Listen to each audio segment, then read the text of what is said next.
여호야킴 시대에 바빌론 임금 네부카드네자르가 쳐올라와서 여호야킴은 세 해 동안 그의 신하가 되었다. 그 뒤에 그는 돌아서서 네부카드네자르에게 반역하였다. 주님께서는 칼데아 약탈 때와 아람 약탈 때와 모압 약탈 때와 암몬 자손들의 약탈 때를 여호야킴에게 보내셨다.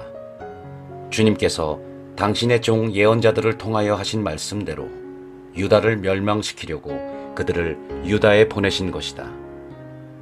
므낫세가 지은 온갖 죄 때문에 유다를 당신 앞에서 물리치라는 주님의 명령에 따라 그런 일이 유다에 일어났다. 또한 그가 흘린 무죄한 피 때문에 그런 일이 일어났다. 그가 예루살렘을 무죄한 피로 채웠으니 주님께서는 용서하실 마음이 없으셨던 것이다. 여호야킴의 나머지 행적과 그가 한 모든 일은 유다 임금들의 실록에 쓰여 있지 않은가. 여호야킴이 자기 조상들과 함께 잠들자 그의 아들 여호야킨이 그 뒤를 이어 임금이 되었다. 그때에 바빌론 임금이 이집트 마른네에서 유프라테스 강까지 이집트 임금에게 속한 땅을 모두 점령하였으므로 이집트 임금이 다시는 자기 영토 밖으로 나오지 못하였다. 여호야킨의 유다 통치. 여호야킨은 18살의 임금이 되어 예루살렘에서 석 달 동안 다스렸다. 그의 어머니 이름은 노우스타인데 예루살렘 출신 엘라탄의 딸이었다. 여호야킨은 자기 아버지가 하던 그대로 주님의 눈에 거슬리는 악한 짓을 저질렀다. 유다인들의 첫 번째 바빌론 유배. 그때에 바빌론 임금 네부카드네자르의 부하들이 예루살렘으로 올라와서 도성을 포위하였다. 이렇게 그의 부하들이 예루살렘을 포위하고 있는 동안 바빌론 임금 네부카드네자르가 이 도성에 이르렀다. 그러자 유다 임금 여호야킨은 자기 어머니와 신하들, 대신들과 내시들과 함께 바빌론 임금에게 항복하였다. 그리하여 바빌론 임금은 그의 통치 제8년에 여호야킨을 사로잡았다. 주님께서 말씀하신 대로 네부카드네자르는 주님의 집에 있는 모든 보물과 왕궁에 있는 모든 보물을 내가고 이스라엘 임금 솔로몬이 주님의 집에 만들어 놓은 금 기물들을 모조리 떼어냈다.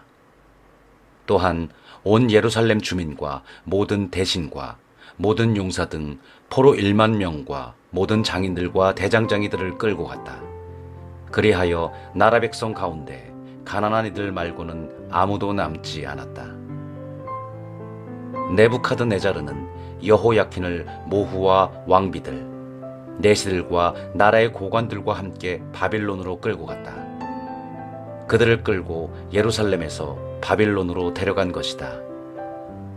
바빌론 임금은 또 훌륭한 사람 7,000명과 장인과 대장장이 1,000명 등 전투할 수 있는 건장한 모든 사람을 바빌론으로 데려갔다. 그런 다음에 바빌론 임금은 여호야킨의 삼촌인 마텐야를 그 뒤를 이어 임금으로 세우고 이름을 치드키야로 바꾸게 하였다. 치드키야의 유다 통치. 치드키야는 21살의 임금이 되어 예루살렘에서 11해 동안 다스렸다. 그의 어머니 이름은 하무탈인데 리브나 출신 예레미야의 딸이었다. 치드키야는 여호야킴이 하던 그대로 주님의 눈에 거슬리는 악한 짓을 저질렀다. 예루살렘과 유다가 주님을 분노하시게 하였기에 주님께서는 마침내 그들을 당신 앞에서 쫓아내셨다. 그런데 치드키야가 바빌론 임금에게 반역하였다. 예루살렘이 함락되다. 그래서 바빌론 임금 네부카드네자르는 치드키야 통치 제9년에 열째 달 초열흘날에 전군을 이끌고 예루살렘에 와서 그곳을 향하여 진을 치고 사방으로 공격 축대를 쌓았다. 이렇게 도성은 치드키야 임금 제11년까지 포위당하였다. 그달 초아흐렛날 도성의 기근이 심해지고 나라 백성에게 양식이 떨어졌다. 드디어 성벽이 뚫렸다. 그러자 군사들은 모두 칼데아인들이 도성을 둘러싸고 있는데도 밤을 틈타서 임금의 정원 곁에 있는 두 성벽 사이 대문을 통하여 아라바 쪽으로 갔다. 칼데아인들의 군대가 임금을 뒤쫓아 예리코의 들판에서 그를 따라잡자 그의 모든 군대는 그를 버리고 흩어졌다. 그들이 임금을 사로잡은 다음 리블라에 있는 바빌론 임금에게 데리고 올라가니 바빌론 임금이 그에게 판결을 내렸다. 그는 치드키야의 아들들을 그가 보는 가운데 살해하고 치드키야의 두 눈을 멀게 한 뒤 그를 청동사슬로 묶어 바빌론으로 끌고 갔다. 성전이 파괴되다. 다섯째 달 초 1의 날 바빌론 임금 네부카드네자르가 제19년에 바빌론 임금의 신하인 느부자르아단 친위 대장이 예루살렘에 들어왔다. 그는 주님의 집과 왕궁과 예루살렘의 모든 집을 태웠다. 이렇게 그는 큰 집을 모두 불태워버렸다. 또한 친위 대장이 이끄는 칼데아인들의 모든 군대는 예루살렘 성벽을 돌아가며 허물었다. 느부자르아단 친위 대장은 또 도성에 남아있던 나머지 백성과 바빌론 임금에게 넘어간 자들 그리고 그 밖에 남은 무리를 끌고 갔다. 그러나 친위 대장은 그 나라의 가난한 이들을 일부 남겨 포도밭을 가꾸고 농사를 짓게 하였다. 칼데아인들은 주님의 집에 있는 청동 기물들과 받침대들 그리고 주님의 집에 있는 청동 바다를 부순 뒤 그 청동을 바빌론으로 가져갔다. 그들은 냄비와 부삽, 불똥 가위와 접시, 그 밖에 예배 때 쓰는 모든 청동 기물도 가져갔다. 친위 대장은 향로와 쟁반들도 가져갔는데 금으로 만든 것은 금이라고 가져가고 은으로 만든 것은 은이라고 가져갔다. 솔로몬이 주님의 집에 만들어 놓은 기둥 2개와 청동바다 하나와 받침대 등 이 모든 기물에 쓰인 청동은 그 무게를 달 수 없을 정도였다. 기둥 1개의 높이가 18안마이고 그 기둥 위에는 청동으로 만든 기둥머리가 있는데 그 기둥머리의 높이는 3안마이다.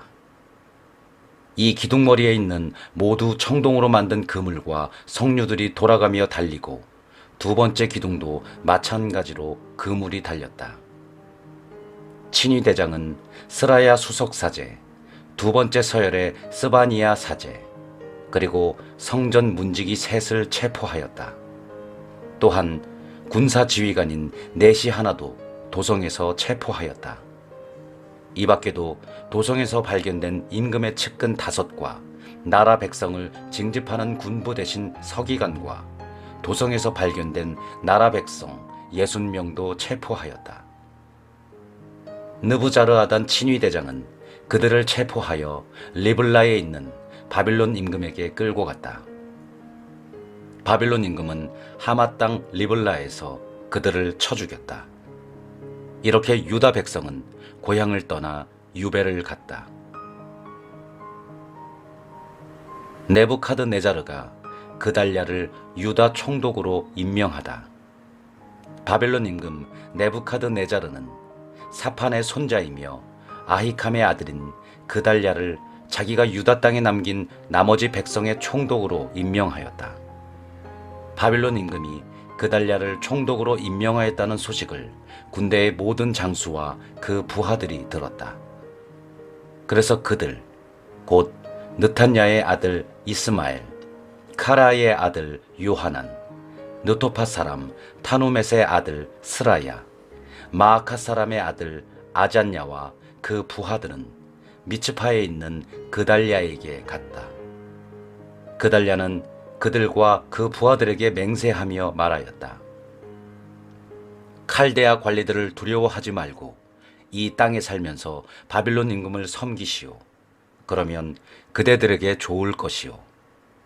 그러나 7째 달에 왕족 출신 엘리사마의 손자이며 느탄야의 아들인 이스마엘이 부하 10명과 함께 찾아와서 그달랴를 쳐 죽이고 그와 함께 미츠파에 있던 유다 사람들과 칼데아 사람들도 죽였다. 그러고 나서는 칼데아 사람들이 두려워 낮은 자에서 높은 자에 이르기까지 모든 백성과 군대의 장수들이 일어나 이집트로 갔다. 여호야킨이 바벨론 임금에게 은전을 입다. 유다 임금 여호야킨의 유배살이 제37년 12째 달 21의 날이었다. 바벨론 임금 에윌 무로닥은 자기가 임금이 된 그 해에 유다 임금 여호야킨을 감옥에서 풀어주었다. 바벨론 임금은 그에게 친절히 말을 건네며 그와 함께 바벨론에 있는 다른 임금들의 자리보다 더 높은 곳에 그의 자리를 마련해 주었다. 그 뒤에 여호야킨은 죄수복을 벗고 살아있는 동안 내내 바벨론 임금 앞에서 늘 음식을 먹게 되었다. 여호야킨의 생계비는 그가 살아있는 동안 내내 임금이 날마다 일정하게 대주었다.